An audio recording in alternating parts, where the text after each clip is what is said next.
3000 మంది టెక్నీషియన్స్, 550 కోట్ల బడ్జెట్, 1387.26 కోట్ల కలెక్షన్, ఇద్దరి యాక్టింగ్, ఒకరి imagination is equal to RRR. ఇది సినిమా కాదు, తెలుగువారి ఆత్మగౌరవం. ఇంకో 10 తరాలైనా RRR సినిమా తీసింది మా తెలుగు వాళ్ళని గర్వంగా చెప్పుకుంటాం. దాదాపు 300 రోజులకు పైగా చిత్రీకరణ. చరిత్రలో ఎన్నడూ కలవని ఇద్దరు స్వాతంత్ర సమర యోధులను ఈ సినిమాలో కలిపి ఆ సినిమాని ఒక దృశ్య కావ్యంగా మలచి తెల్లని తెర ముందు ఉన్న మన ముందు నిలిపారు. బెనిఫిట్ షోకి ఒక్కొక్క టికెట్ 5,000 రూపాయలకి అమ్ముడుపోయింది. నా ఛానల్ మొదలుపెట్టినప్పటి నుంచి ఈ మూవీపై మైక్రో డీటెయిల్స్ వీడియో చేయాలని నాకు ఒక పెద్ద ఆశ. అది ఈ రోజుతో నెరవేరింది. ఈ వీడియో అయిపోయేలోపు డైరెక్టర్ గారి క్రియేటివిటీ, ఎడిటర్స్ యొక్క డీటెయిలింగ్, కెమెరామాన్ యొక్క మూమెంట్స్ అన్నీ మీకు డీటెయిల్గా అర్థమవుతాయి. I swear. మీకు నా ఛానల్ ఓపెన్ చేసిన వెంటనే ఇక్కడ RRR స్కారేవ్ అనే బటన్ కనిపిస్తుంది. కనిపించిందా? ఆ బటనే. ఆ బటన్ నొక్కితే RRR టీం మీకు కాల్ చేస్తుంది. ఒకసారి ట్రై చేయండి మరి. లైఫ్లో మొట్టమొదటి. So welcome back to Cinemaya. This is the place where you can experience and explore the movie magic. Let's start our video.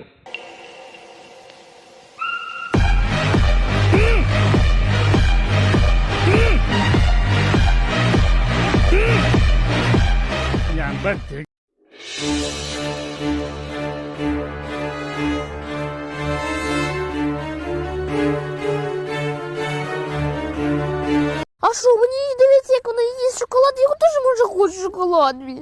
Задумала, блин. Мне тоже шоколад. Я тоже хочу шоколад. Detail number 1, detail number 2 అని చెప్పే ఓపిక ఏమాత్రం లేదు. డైరెక్ట్గా చెప్పేస్తా. Please hope you understand. Komaram Bheem introduction scene. పులి కుక్కల young tiger వెంట పడే సీన్లో పులి విజన్ చూడొచ్చు. పులికి మన చుట్టూ ఉండే లోకం ఎలా కనిపిస్తుందో మనం ఇక్కడ చూడొచ్చు. ఈ డీటెయిల్ చాలా తక్కువ ఫ్రేమ్స్తో కనిపిస్తుంది. నాకు కనిపించింది. ఒకవేళ మీకు ముందే కనిపించుంటే కింద కనిపించిందని కామెంట్ చేయండి. మన నేషనల్ ఫ్లాగ్ ఇది. మరి రామరాజ్ చేతిలో ఈ ఫ్లాగ్ ఎందుకుంది అనే డౌట్ మీకు వచ్చిందా? ఈ ఫ్లాగ్ మన నేషనల్ ఫ్లాగ్ డిజైన్ చేయకముందు ఉండేది. దీనిపై వందే మాత్రం అని కూడా రాసి ఉంటుంది. మన నేషనల్ ఫ్లాగ్ని 1921లో మన ఏపీకి చెందిన పింగళి వెంకయ్య అనే ఆయన డిజైన్ చేశారు. దానికన్నా ముందు ఈ ఫ్లాగ్ యూజ్ చేసేవారు అనమాట. సో ఇలాంటి చిన్న చిన్న విషయాలకు కూడా చాలా కేర్ తీసుకున్నారు మన director and movie team. This is one of my favourite continuity detail ఈ మూవీలో. భీమ్ ఇక్కడ మాంసాన్ని మోసుకుపోయి ఇతనికి ఇస్తాడు. ఇతను తీసుకెళ్ళి ఈ చిన్న రూమ్లో వేస్తాడు. అక్కడ మనకు పులి గర్జించే శబ్దం వినిపిస్తుంది. గెస్ వాట్, అక్కడ నిజంగానే పులులు ఉన్నాయి. ఆ పులులతోనే బ్రిటిష్ కోటపై దాడి చేస్తాడు. అంటే ఇంటర్వెల్ ముందు వచ్చేసింది అనమాట. ముందు మనకు ఇది అర్థం కాదనమాట. తర్వాత ఇంటర్వెల్ ఫైట్ సీన్ వచ్చినప్పుడు ఈ పులులు ఎక్కడి నుంచి వచ్చాయని ఆలోచించినప్పుడు ఈ సాంగ్ నుంచి వచ్చిందని మనకు అర్థమవుతుంది అనమాట. అండ్ దెన్ భీమ్ రామ్ దగ్గరికి వస్తాడు.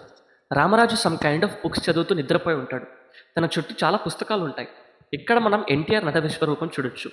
ఎలాగంటే రామరాజు ఎన్ని పుస్తకాలు చదువుతాడా అన్న ఆశ్చర్యం, ఈ పుస్తకాలు నేను చదవలేని అన్న నిరాశ, కానీ పర్లేదు మా అన్న చదివితే నేను చదివినట్లే అనే ఒక ఆనందం వితిన్ ఫ్రాక్షన్ ఆఫ్ సెకండ్స్లో తన ఫేస్ ఎక్స్ప్రెషన్స్తో యాక్ట్ చేశారు ఎన్టీఆర్ గారు.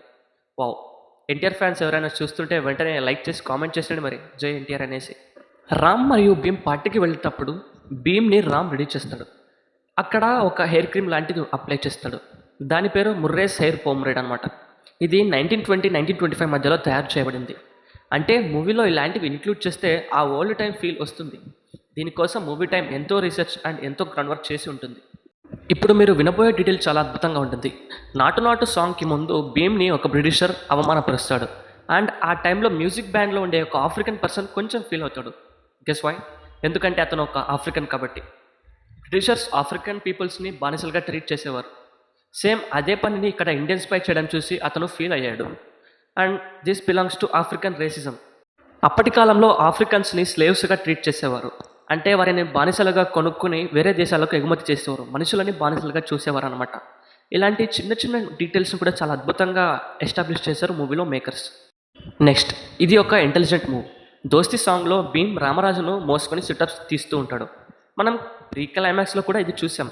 ఒకవేళ సపోజ్ ఈ చిన్న షార్ట్ సాంగ్లో లేకపోతే ఆ ప్రీ క్లైమాక్స్ సీన్ మరీ అంత మనకు ఎక్కకపోవచ్చు.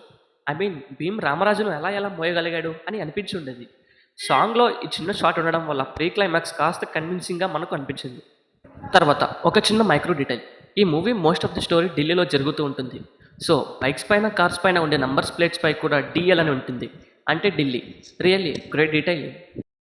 అండ్ మూవీ లాస్ట్లో భీమ్ పట్టుకున్న జెండాపై జల్ జంగల్ జమీన్ అని రాసి ఉంటుంది. దీని వెనుక ఒక చిన్న స్టోరీ ఉంది. రియల్ లైఫ్ కుమరం భీమ్ బ్రిటిషర్స్కు ఆపోజిట్గా ఫైట్ చేసింది అడవుల కోసమే. ఈ జల్ జంగల్ జమీన్ అనే నినాదాన్ని కూడా ఆయన ఇచ్చింది. సో ఆయనకు ట్రిబ్యూట్ ఇస్తూ ఈ స్లోగన్ని మూవీలో వాడారనమాట.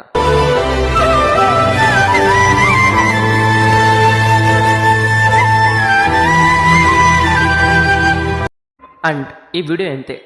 ఈ మూవీలో ఇంకా చాలా అంటే చాలా మైక్రో డీటెయిల్స్ ఉన్నాయి. అవి చేయాలంటే కనీసం ఒక 4-5 వీడియోస్ ఎక్కువే వస్తాయి. కానీ నేను లెంత్ మరీ అంత పెంచడం అనుకోవడం లేదు. సో అందుకే ఇక్కడే కట్ చేసేస్తున్నా. ఇంకా ఈ వీడియోకి పార్ట్ 2 కావాలంటే కింద కామెంట్ చేయండి, ఖచ్చితంగా చేస్తాను. ఇంకా ఎవరైనా మన ఛానల్ను కొత్తగా చూస్తున్నట్లయితే ఇంకా లేట్ ఎందుకు, వెంటనే వీడియోస్ అన్నీ ఒకసారి చూసేయండి మీరు ఒకవేళ ఫ్రీగా ఉంటే. తర్వాత లైక్ చేయండి, మీ ఫ్రెండ్స్కి షేర్ చేయండి. అలాగే మీ బటన్ వెళ్తూ సబ్స్క్రైబ్ బటన్ నొక్కి అలాగే అదే బటన్ వెళ్తూ పక్కన ఉంటే గంట సింబల్ని కూడా కొట్టేయండి. అప్పుడు నేను పెట్టిన వీడియో నోటిఫికేషన్ వెంటనే మీ ఫోన్కి వచ్చేస్తుంది. మీరు ఫ్రీ ఉన్నప్పుడు వెంటనే చూసేయచ్చు అనమాట. నేను ఇన్స్టాగ్రామ్లో ఫ్రీ స్టోరీ ప్రమోషన్స్ చేస్తున్నా. సో మీకు ఎవరికైనా ఫ్రీ ప్రమోషన్స్ కావాలంటే కింద ఉన్న ఇన్స్టాగ్రామ్ లింక్ క్లిక్ చేసి నాకు డిఎం చేయండి. సో నేను మీకు వెంటనే రెస్పాండ్ అవుతా. Finally thanks for watching. ఈ వీడియో కోసం నేను చాలా కష్టపడ్డా. సో మీరు నా కష్టాన్ని గుర్తించి నన్ను సపోర్ట్ చేస్తారనుకుంటున్నా. Thank you.